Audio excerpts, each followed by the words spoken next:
我想先问你一个问题，你有没有发现一件事？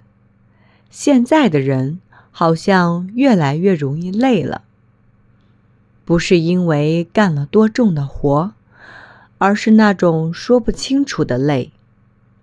明明也没生病，明明睡觉了，但早上醒来还是觉得身体沉沉的。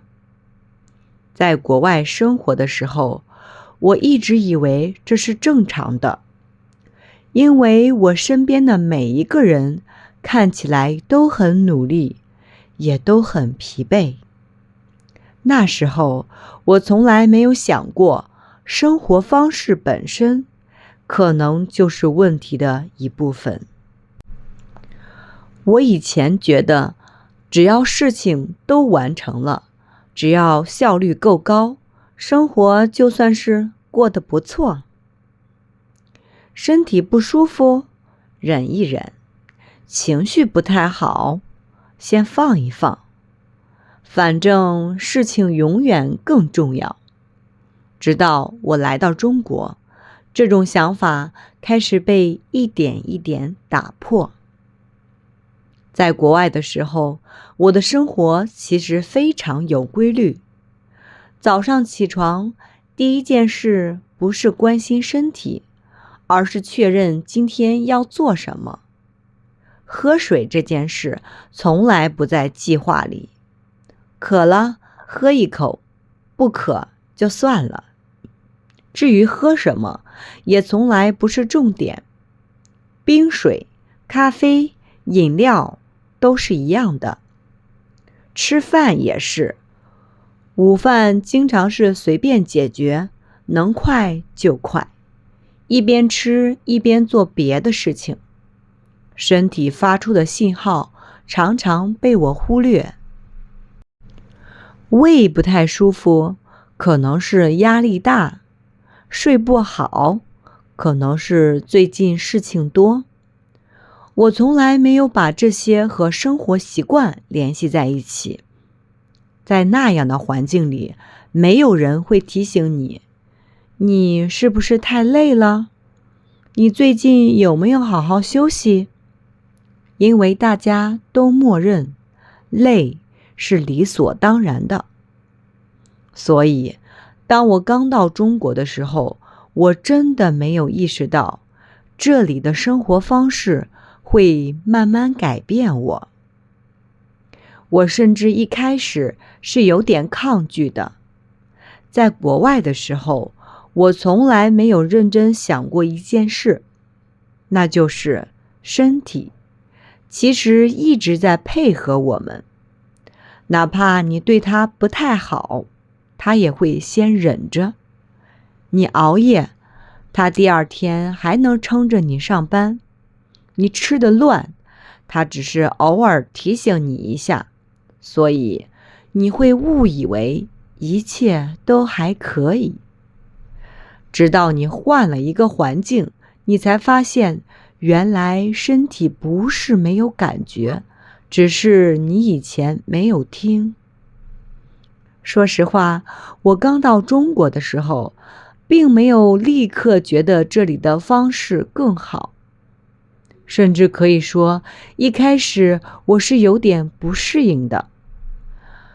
这种不适应不是语言，也不是吃不吃得惯，而是一种很微妙的感觉。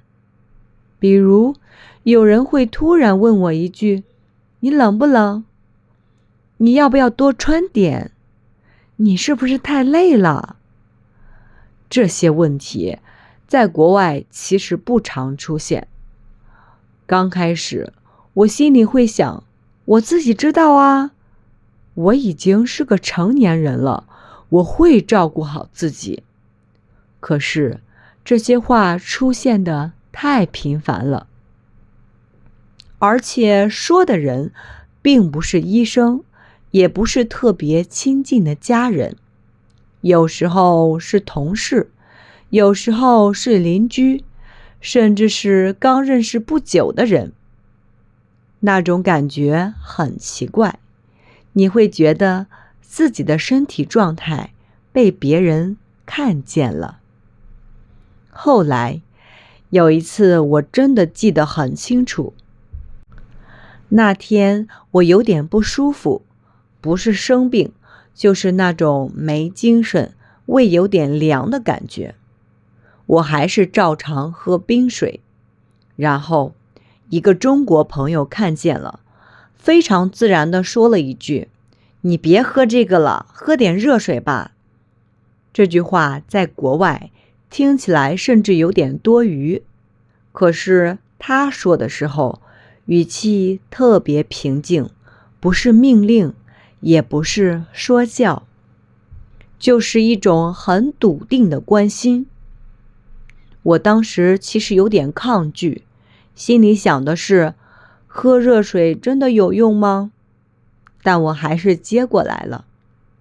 那一口热水下去的时候，我突然意识到一件事，不是热水治百病，而是我的身体好像真的被照顾到了。说到喝热水，其实我第一次真正意识到中外差距这么大，是在一次特别普通但又特别尴尬的小事上。那天是夏天，天气很热。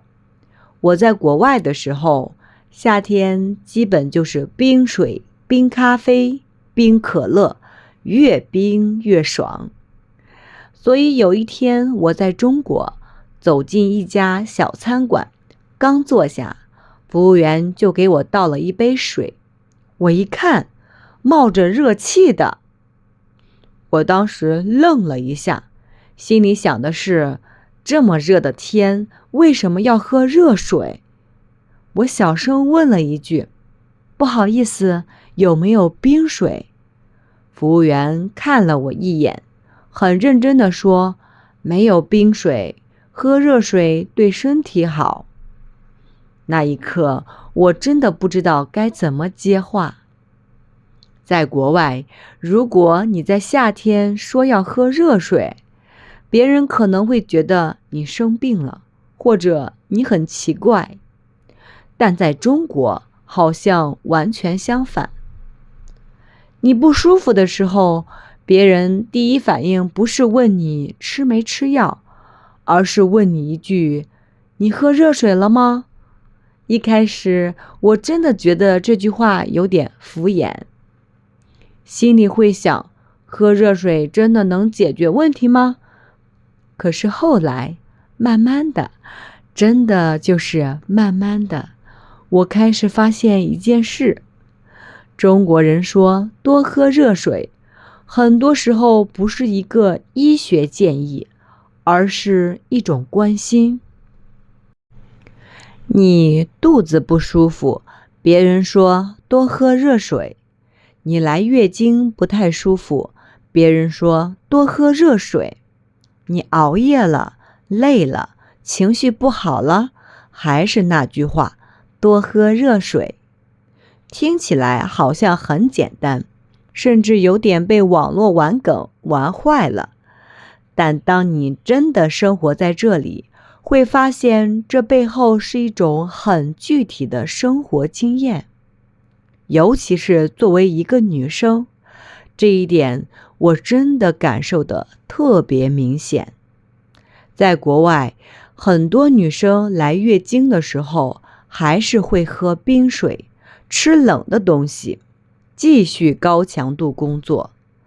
那种感觉就是忍一忍就过去了。但在中国，身边的朋友会很自然地提醒你，这几天别喝冷的，早点休息，热水多喝一点。一开始我会觉得有点夸张，甚至有点不习惯。但后来有一次，我真的痛得不太舒服，什么都不想吃，只是喝了点热水，安安静静地休息了一会儿。你知道吗？那种缓解不是立刻消失的那种，而是身体慢慢放松下来的感觉。从那次开始，我开始认真对待喝热水这件事。我发现喝热水其实是一种提醒，提醒你慢一点，提醒你注意身体，提醒你你现在的状态值得被照顾。这也是我觉得中外生活习惯一个很大的不同点。在国外，大家更强调效率、坚持，不要停下来。而在中国的很多生活细节里，你会不断被提醒，身体是第一位的。后来有一次，我回国外和朋友一起吃饭，服务员上来直接给了冰水。我下意识地问了一句：“可以给我热水吗？”朋友看着我，愣了2秒，然后笑着说：“你真的被中国改变了。”那一刻，我自己也笑了，因为我知道他说的对。现在对我来说，喝热水已经不是一个中国习惯，而是一个我愿意留下来的生活方式。它不只是关于温度，而是关于你怎么对待自己。后来我开始留意，我发现中国人很少把身体不舒服当成一件小事，不是夸张，而是重视。他们会说：“你是不是最近熬夜了？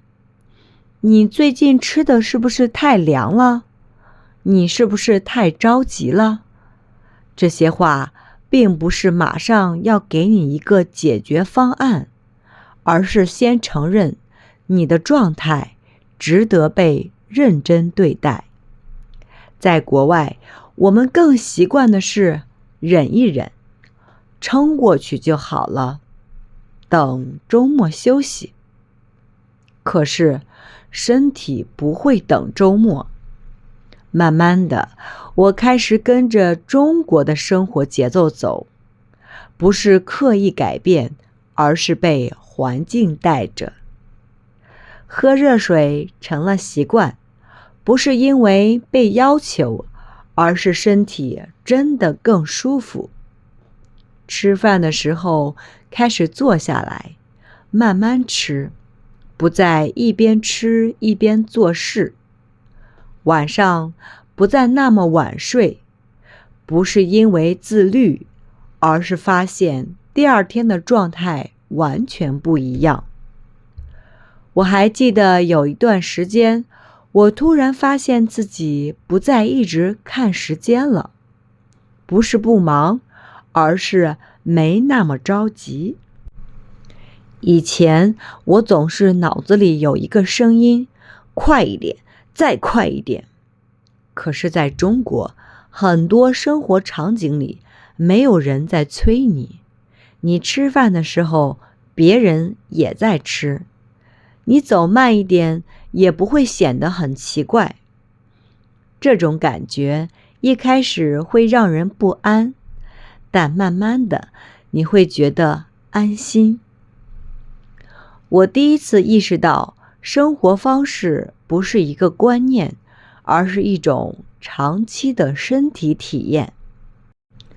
后来我也想过一个问题，为什么在国外这些事情很少被反复提醒？我觉得不是因为不在乎，而是因为生活结构不一样。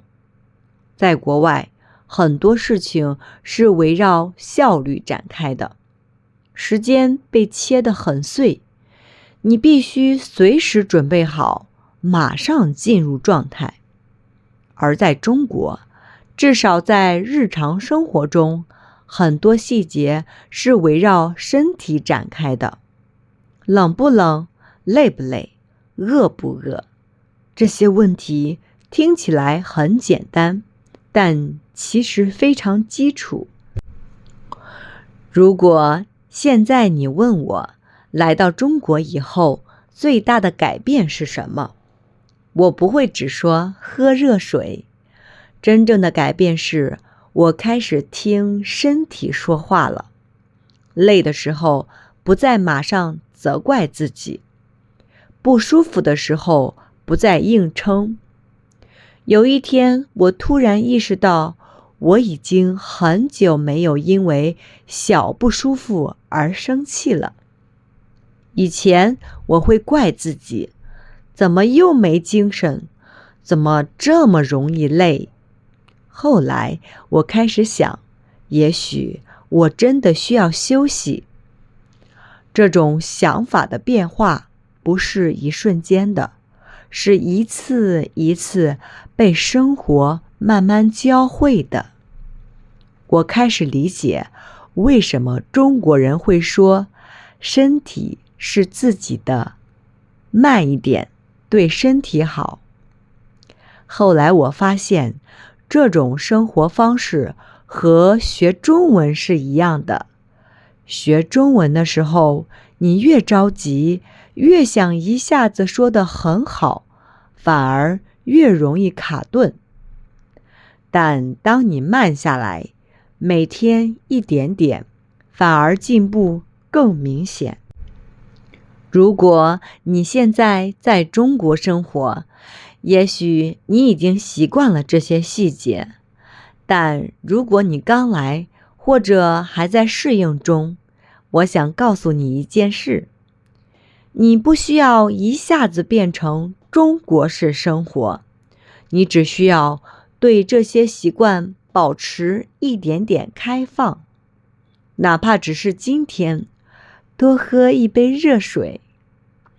中国的生活习惯其实一直在告诉你一件事，慢不是落后，而是更长久。